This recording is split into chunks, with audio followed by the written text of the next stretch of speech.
Welcome to the IIBA Tampa Bay, Florida chapter. This is our study group for August 29th, 2024. This is our 133rd study group. Tonight we have Esther presenting to us the Technique Business Initiatives Canvas, and we are really looking forward to this. My name is Thea Soren. I am the president of the Tampa Bay IIBA chapter. I'm also the vice president of career and professional development. What that really means is I'm here for you. Whatever you need, if you need something reviewed, if you need resources, if you need instruction, if you need assistance, I'm here for you. Contact me through LinkedIn is the best way to do it. If you need to, you can also contact me through the president at TampaBay.IIBA.org website. Email. We like to celebrate our wins here. We have several people that have reached out to us to say that we were an asset to them being able to pass their certifications, and we love that. Those whose names are in red went on to help other IBA chapters. Those whose names are in green came in and helped us, and we are very appreciative. Jody Huss is the last one that I have added. Jody and I are planning on, we've submitted to present at BBC next year together. And that's a pretty cool collaboration. Our leadership has changed just a little bit. Richard Lehman has just taken over the Vice President of Finance. And we're very excited about that. We've got several other people that have taken on very important roles, and we are very appreciative of that. We do have a couple of positions open. If you're interested in being a board member at large, leadership in the Tampa Bay IIBA chapter, please contact me. I would be glad to talk with you about what that would entail. I assure you it will not entail anything you don't want to do. We have members from all over the world right now, and we really appreciate that. Anybody, anywhere in the world can be an IIBA member and be a Tampa Bay, Florida chapter member. So regardless of where you live, if you do not have an IIBA chapter and we are providing you services, go ahead and join us. Let us know, and we're happy to help you. If you do live in the state of Florida and you're interested in creating a branch of our chapter, contact me as well. This is going to allow you to be able to meet in person. If you have a work site that your people want to get together and attend these meetings or do chapter activities, let me know. You can either be a participant or you can be a director of a chapter branch, which is a title for our board. Just contact me. We have the emerging professionals. Kennedy Davis is our director of emerging professionals. These are people who are in college right now who are interested in being able to say, I belong to a professional organization, and possibly having a professional certification from the IIBA whenever they go to look at that very first job and go into the interview. Wouldn't that be cool to have that head and shoulders above everyone else? We are partnering with several associations, the Tampa Bay Women in Agile, the Tampa Bay Product Group, and a couple of others in the Tampa Bay area. We're getting together to talk about maybe doing some joint meetings. We have a couple of things planned. We're also talking about maybe doing some in-person meetings. We're also collaborating with some IIBA chapters. The Ireland chapter and the Philippines chapter, I've been teaching with those chapters for about 12 different sessions now. And the Bluegrass chapter and the Florida chapter are looking at doing some collaboration for vendors and classes as well. We've given you several ways to reach out to us. We have our LinkedIn group, the IIBA Tampa Bay, Florida chapter Tampa Bay chapter in Florida, USA is our official LinkedIn group. Cliff very reliably posts information about the chapter, the meetings, the information that you need to know. I do encourage you to go join that LinkedIn group. We have our meeting recordings on YouTube, and Bob's incredible index at rpchurchill.com will give you an index to each of those recordings, the topics, the subject, etc. Our IIBA chapter site is well on its way, and I encourage you to go visit that. We're working on getting all of our events in there, and I'm excited about the progress.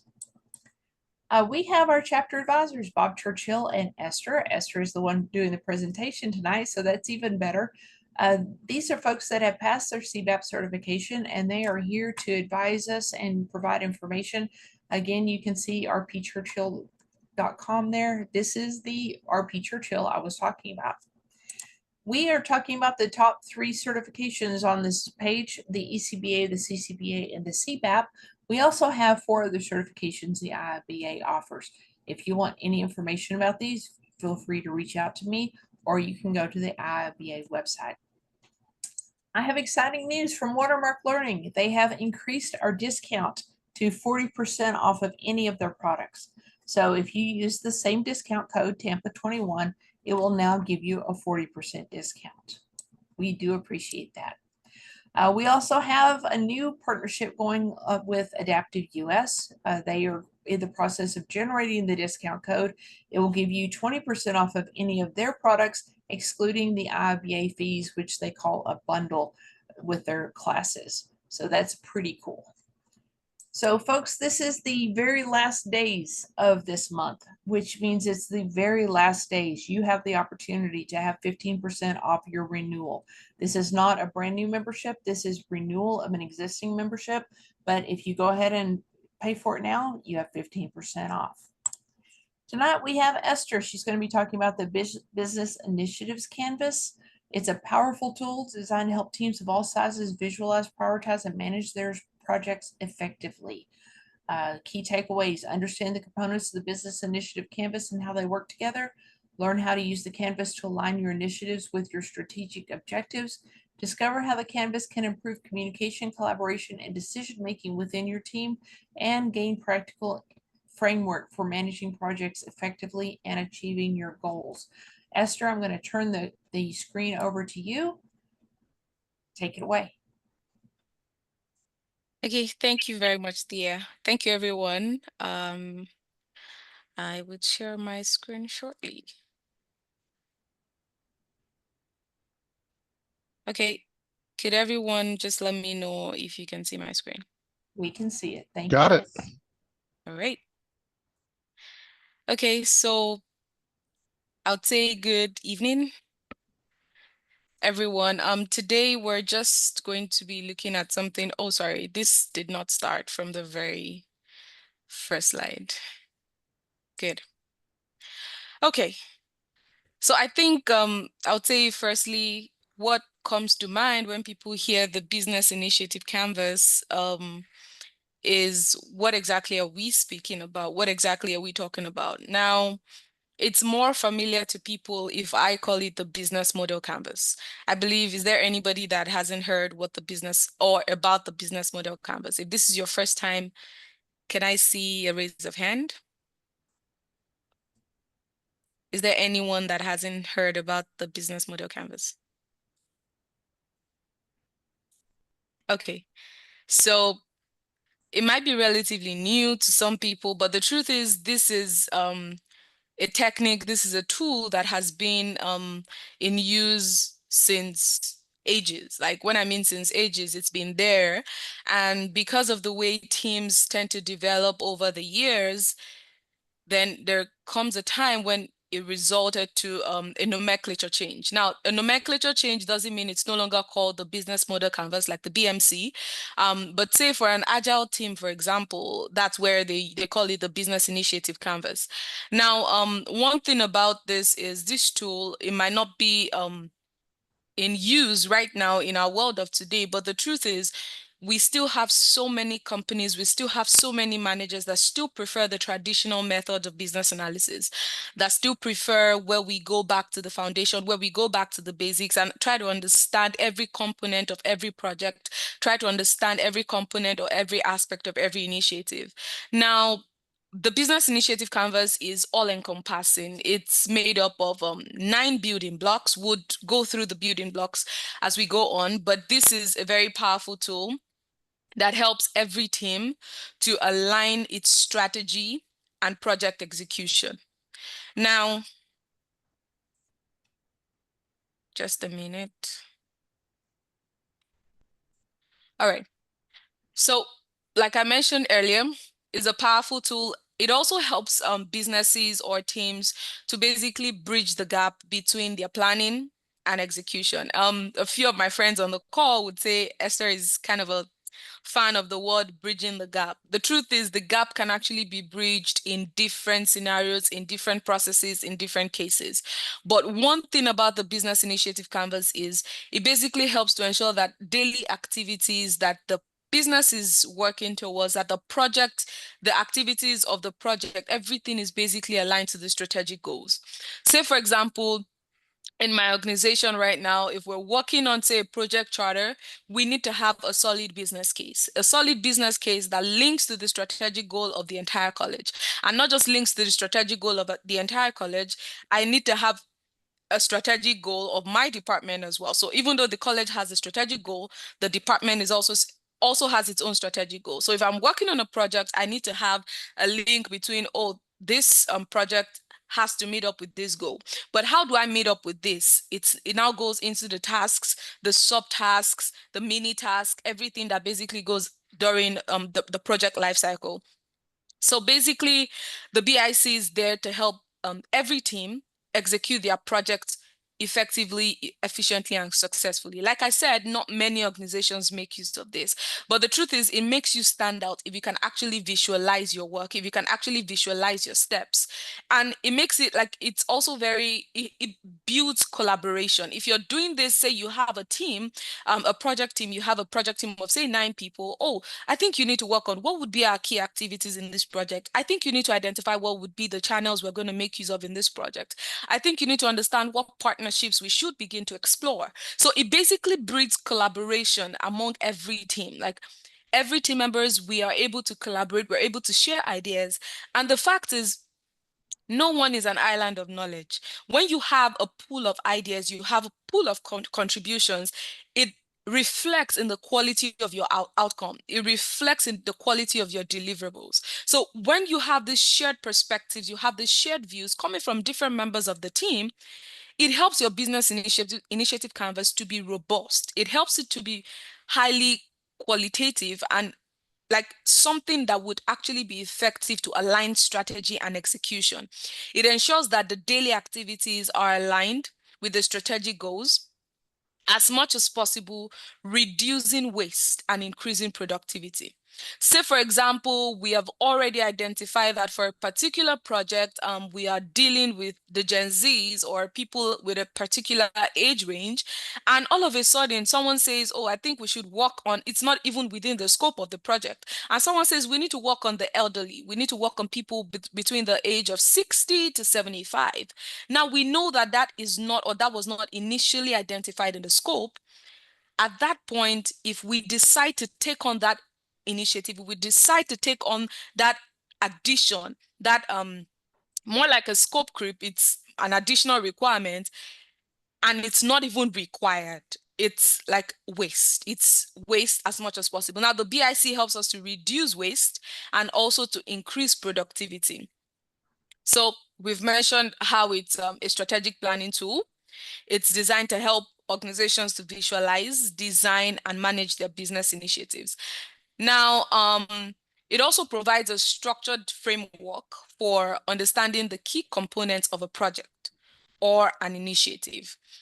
I'll say, for example, you are able to identify, oh, this project, for example, I now know what my revenue streams would be. I know the costs we're going to incur. I know what we're going to do, how we're going to do this. I know what steps that we're going to take. It basically helps us as a team to visualize all these steps and understand the key components and also know what we're missing out. Now, the truth is, there might be other aspects of the business initiative canvas or other key management principles or business analysis techniques or tools that are not even reflective in the business model of the business initiative canvas. In that particular situation, what would be your approach as business analysts? The truth is, as business analysts, we have to be proactive. We have to be very, very flexible. When we're working on a project, we need to understand what tool is going to work for the project. We need to understand the purpose, the overall goal of the project, have a sit down with ourselves and understand what tools would basically help me to achieve this goal. Now, if the BIC or the BMC is not going to be useful to you for a project, for a particular project, you don't have to use it. It's not a compulsory project. But we also have to bear in mind that there are some organizations, like I mentioned earlier, that still prefer the traditional approach. Like you have employers that would say, oh, I prefer for you to create a business model canvas. I don't even want you to use mural board. I don't even want you to use anything. I want to have it documented. I want to have it like a paper format or whatever. That's where your strength as a business analyst comes in. That's where your business analysis competencies and capabilities kick in. You are able to be flexible to meet the demand of, say, the project sponsor, your stakeholders, understanding their requirements, understanding basically what they require, what they want to basically make the project be a huge success. So I'm going to jump over a whole lot of things in my slides because we have a case study that we're going to be working on today. We're basically going to be creating a business initiative canvas as a team. And the way this is going to work is I'm also going to share, let me share my screen. Okay, before I move to the question, I think I would also try to take a look at what the building blocks of the business initiative canvas are. The business initiative canvas or the business model canvas has 9 building blocks. It's made of 9 parts, and every part is a key component to a successful initiative. Every part is a key component to a successful project. And it is 9 because it helps to ensure that at least all aspects of the initiative is considered, like, so we do not miss out on anything. And having a basic understanding or an in-depth understanding of each block would actually help and lead to more efficient and effective execution of projects or tasks. Now, what are the 9 building blocks? Customer segments. I'm working on a project. What's my target audience? Who are the people I want to target? Who are the people I want to carve this to? Who are the people that will be the individuals that my project or my initiative is targeted to sell to? Now, like I mentioned earlier, I would say, oh, we're targeting the Gen Zs, for example. Definitely my target audience is not the elderly from 60 to 75. I have that clear. So that particular class of individuals are my target audience. Now, understanding your target audience, understanding your customer segments, having it documented helps to ensure that we have a process, helps to ensure that we have something handy, something really explanatory that guides every action of every individual in the course of the project. Now, another building block is the value proposition. What exactly are we offering? This project, what's going to be the value? What exactly is the benefit? What solution is this? What solution is this providing? What problem is this product or this solution that we're providing? What problem is this solving?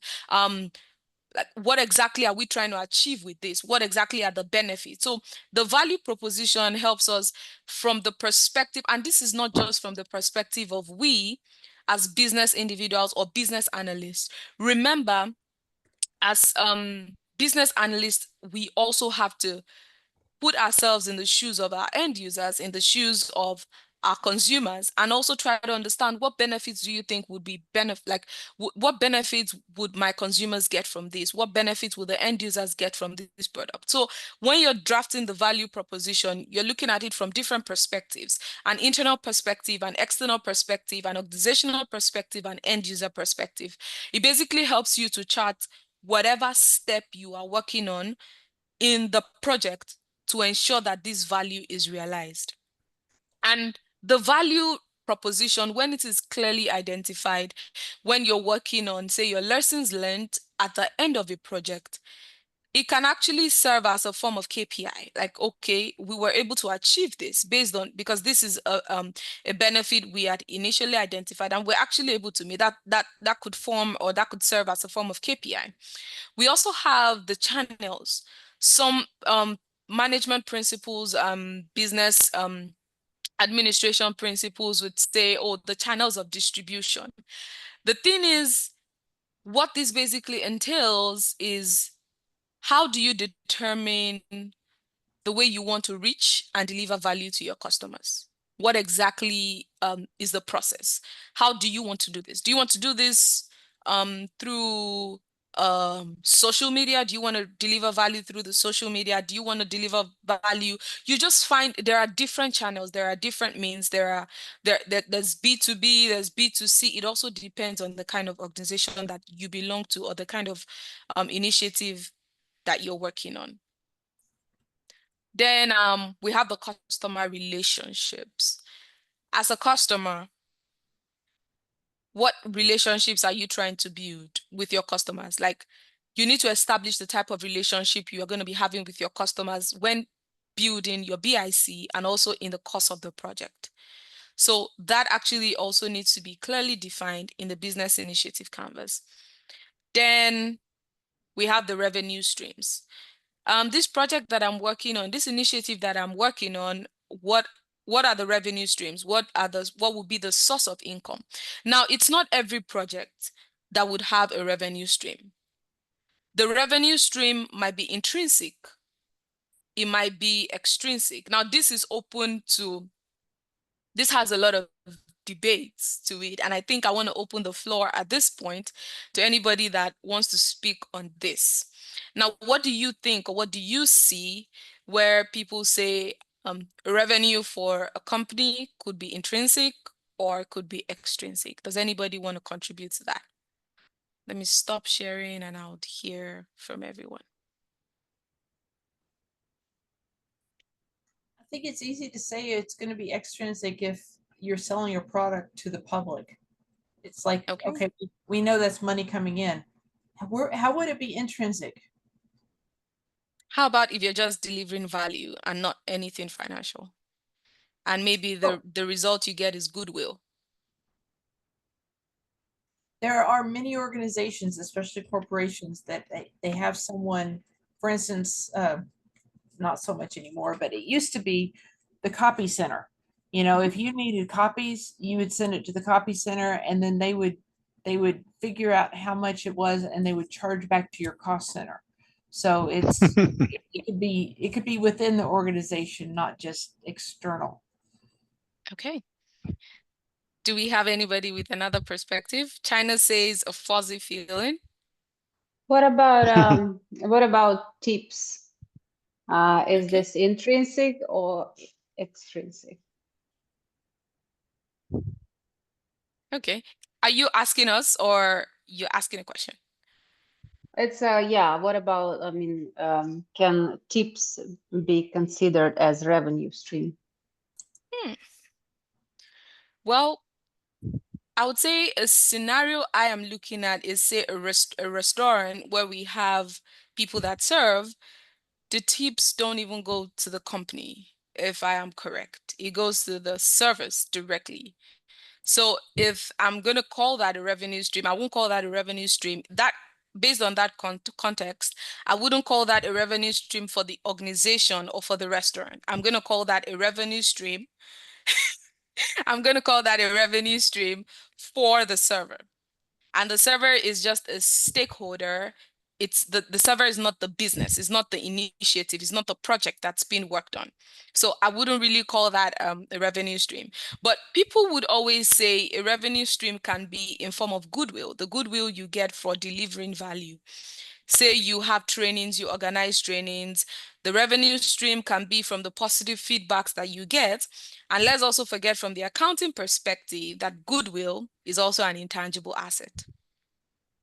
So taking a look at those perspectives, people would want to argue and, okay, not argue, but drive home their point that it could be intrinsic, it could be extrinsic. Now, let me go back to sharing my screen before we go to the case study.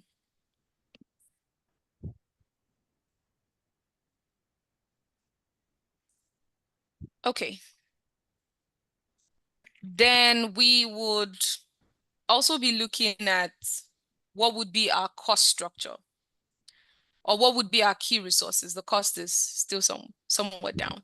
Now, what resources are we going to be adopting? Are we going to be using in the course of this initiative? What assets do we need? What tools do we need? And let's not forget that our resources can be individuals.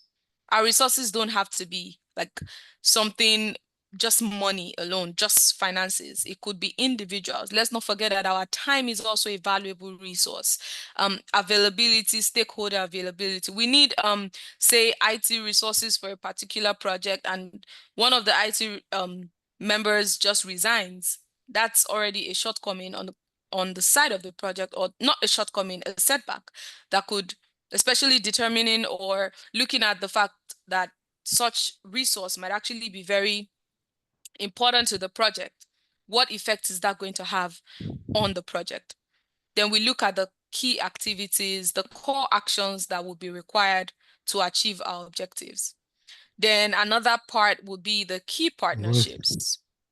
So we need to identify, taking for example, our chapter. Right now, we're looking at partnerships with the Tampa Women in Agile. We're looking at the Women in Technology and Product. We also have partnerships, say, with Watermark. We have partnerships or collaborations with Adaptive Learning. Now, for a particular initiative, do we need to have external collaborations?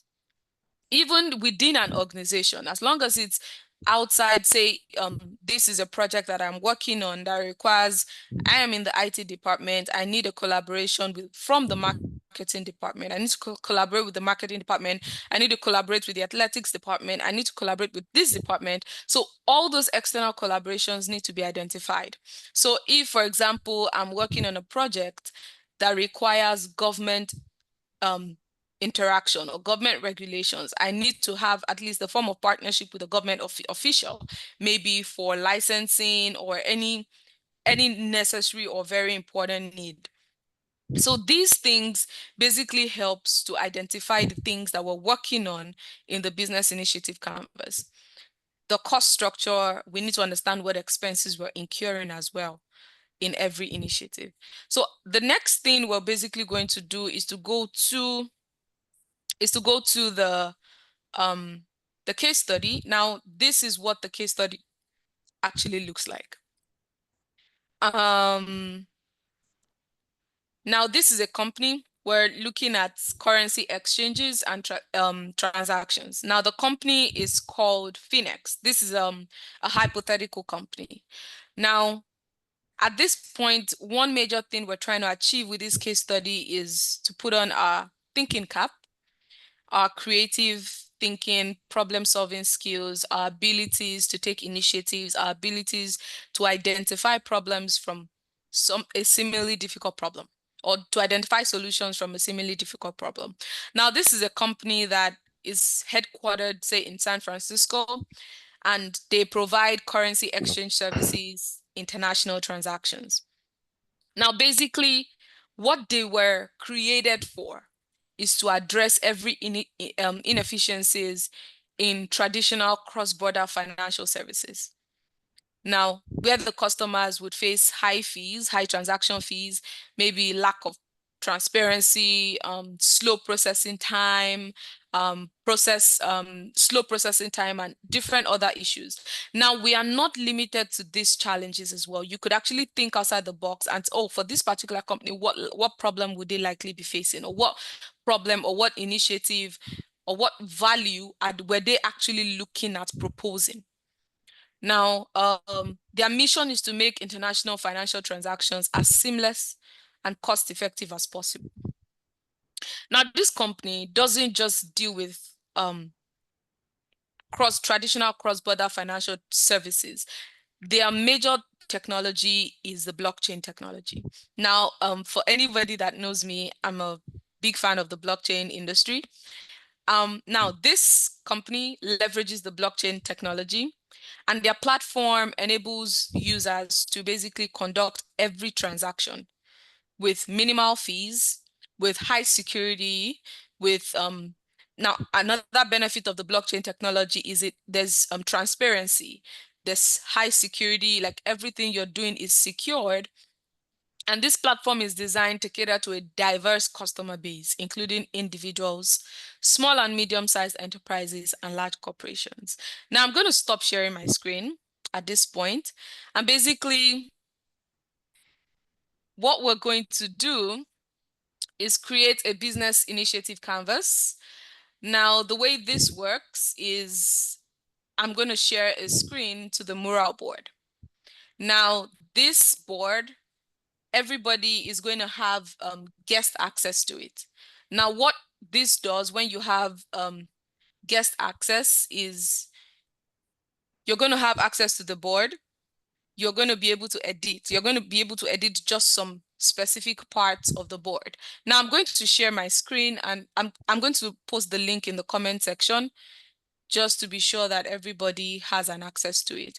And please, once you are able to access it, I'm going to see it from my end, but it would be helpful if anybody has any issues accessing the board, let me know. I have that posted in the comment section, so we could start accessing that right now. Before we split into teams, I want to be sure that everyone has access. I just posted the link to the board in the comment section. Okay, I have a few people joining in already. So right now, no one should start. Let's just wait till everybody joins in. If you have joined, I'll just want to see a raise of hands. I have just few people right now. I'm getting page not found. Yeah, I'm Page getting an not error found. message too. I'm getting that too. Okay, just a minute. I have about 3 people accessing it. All right, give me another minute. It's Not weird that accessible. Okay, just a minute. we are patient. Okay, let's try this link again. I just posted another link again. Let's see if that works.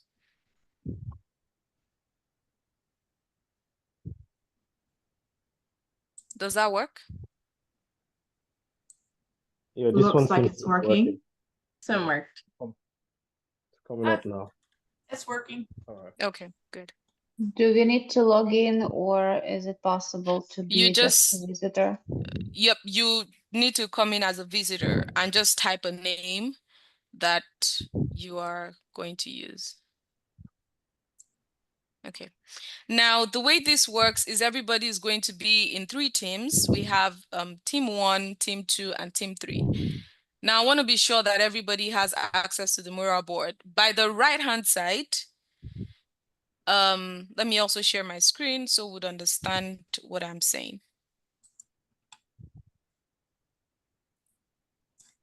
As you're Now, sharing, I want to say something real quick. As this is mural with an L, there's also a mural board. So if people don't pronounce it really well, you think that you're talking about the same thing. It's 2 totally different things that have very similar abilities. Learning how to use this, though, is a very, very good thing to use as a business analyst. So thank you, Esther, for bringing this to us. Yep. So one thing I also have to mention is that there are so many companies that make use of this right now. So if this, and some might be stated in some job applications even. So if you know how to use this, it kind of ups your skills as a business analyst. Now, one thing I have to mention is the fact that we're going to be split into teams. Everybody's going to be automatically assigned. Now, when we get into our teams, you are going to work on the 3 building blocks that relate to your team. And at the end of the presentation, we're going to have 20 minutes not 20 minutes. We're going to have 15 minutes to work on this. And once everybody's done in their teams, we're going to come back together and have one person present for the team on how you were able to build, like what you think based on the case study, should be the answers for the specific building blocks you worked on. Now, there's an outline. If you take a look, you see the case study. If you want to view the case study, you could just click on it on the outline. If you want to see what tasks you're supposed to work on as a team, the split is also there. Now, if say as a team, you're working on key partnerships, for example, you just click on key partnerships, it takes you there. So now I'm going to stop sharing, and now I'm going to move everybody to the breakout room.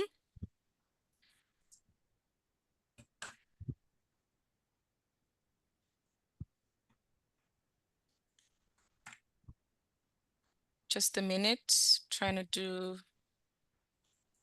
rename. Okay. So I am opening all the rooms now. Everyone would find themselves in rooms. Good luck.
Hi,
Bob. Hi, Cliff. Hello there. How in the world do these breakout sessions work? I've never seen this before, but I don't know what we're recording or what's showing up or. It's only the main room that's being recorded. The breakout rooms are not being recorded. If we want to have Okay. the breakout rooms recording, we are usually supposed to have someone You're breaking up on us. in the breakout room record separately. That's just, can you hear me? Now you're back. Okay, sorry. Yeah, my accountability group calls. They all have breakout rooms, but they never try to record them. Yeah. The breakout rooms just need to have someone in the rooms doing the recording. Right. It's not a part of the big group. Okay. I was Yeah. just curious. It's fine. And that's always a problem with breakout rooms. Exactly. I was in a session the other day, and the admin is like, "Promise, can you please wrap up the breakout room and come to the main room because I can't record the session anymore." And I'm like, "Okay, everyone, come back." It's Yeah, so that's lovely. just the only problem. All right, welcome back, everybody. I know that was really short, but we have to wrap up in time. So for team one, the team that worked in partnerships, activities, and value propositions, who is speaking on behalf of your team? And you have 2 minutes. Thea, you're muted. We never made that decision. Well, 2 minutes, please. Whoever is going to speak. You can go for it, Thea. Well, I was about to tell you to go for it. Okay, I'm going to go for it. Okay, so we have, for our key partnerships, we identified several different entities that we felt would be critical for us to partner with. For blockchain, we need to have partnerships with banks all around the world. And all different types of financial institutions as well. We need to have partnerships with someone that will create a website and manage it for us with wonderful firewalls. We need partnerships with regulatory agency, cybersecurity organization to provide services there, a marketing agency because we don't want to have to manage that one. And I can't move my screen here. And IT development services. And those are all going to be external. Then internal departments are going to have our internal partnerships. For key activities, we've got product vision and OKRs and KPIs for measurements. We need security protocols. We need a product roadmap. We need to design a website for initial region. We decided we need to roll out one region at a time instead of trying to roll out all the way around the world all at once. We need some way of vetting clients who can access the website. We want to be sure that those people or those entities have the proper amount of security, realizing that we may have two-factor authentication here, and in Timbuktu they don't have anything except my uncle said I could open an account. 20 seconds. Real-time transactions, value propositions, exchanging currency across borders, provide legal tracking of transactions, high security, low fees, real-time transactions, diverse customer base, banking membership as a revenue stream, offer banking services internationally, and automate currency exchanges based upon the current exchange rate, which will potentially make us money. All righty. Thank you so much. Could we have, thank you, Thea. Could we have team two? 2 minutes as well. Who is speaking on behalf of team two? Right.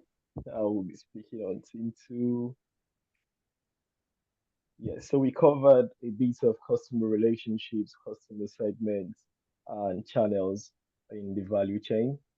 So what we discovered is we had customer relationships where we particularly outlined that we are going to look at really offering automated services, and if they use automated services through different people, through self-service automated services and other AI tools, it could help them track services and allow them get to their market easily, which is going to increase their value. We also pointed out customer service as a way of really reaching out to impressing the customers to increase the value they get from their services as well. I mean, if you could actually have on-the-go support, just a click of your fingers, it's something that is going to increase their services generally. In terms of marketing and customer relationships as well, we want to look at community engagement. If they go about really engaging with different key stakeholders in other markets like shops and tech savvy projects that are all around the community, it's going to increase their visibility and bring them more closer to the community and help them build a very good. 45 seconds. Yeah, so the next one is the customer segment. If we go to the customer segment, it's been clearly stated that the business is going to focus on pushing individuals, SME, and large corporations that can access their services because of how affordable and how cost effective it can be.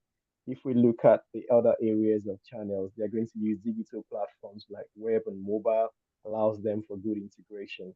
They could also offer the service of having API integrated to large partner companies where they could actually get the best business deals. Trusted partnerships is also a good way for them to really get into building good channels because if they have trusted partners, they can actually be banks, it could be financial institutions that they can all partner with that would allow them to really have that flow and market penetration for them to really get their services All to their right. customers. Thank you very much. That was good. Thank you so much, Team 2. Can I have Team 3, 2 minutes as well? Who is going to be speaking on behalf of the third team? Well, I can do this if nobody minds. We would love you to.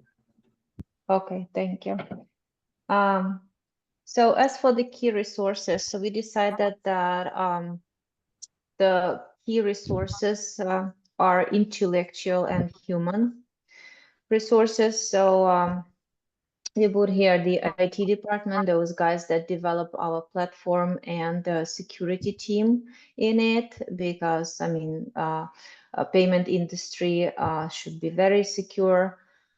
So we decided that we cannot outsource that, and we need to have those teams in our enterprise. Besides that, we should have like legal departments, so guys that are responsible for compliance to different kinds of regulations. So we need to have this expertise as well, and this is our key resource, intellectual and human. And also accounting and finance departments. So those people that have expertise in money and accounting and banking and payments industries.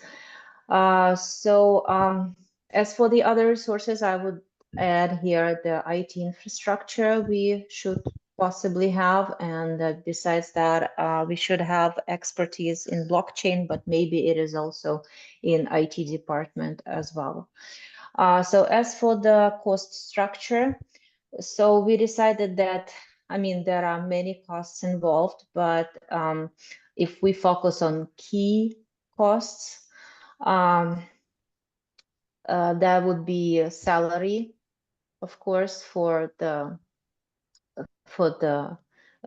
all the people that are involved that we hire, taxes, of course, IT infrastructure maintenance. So we 20 need to pay for, seconds.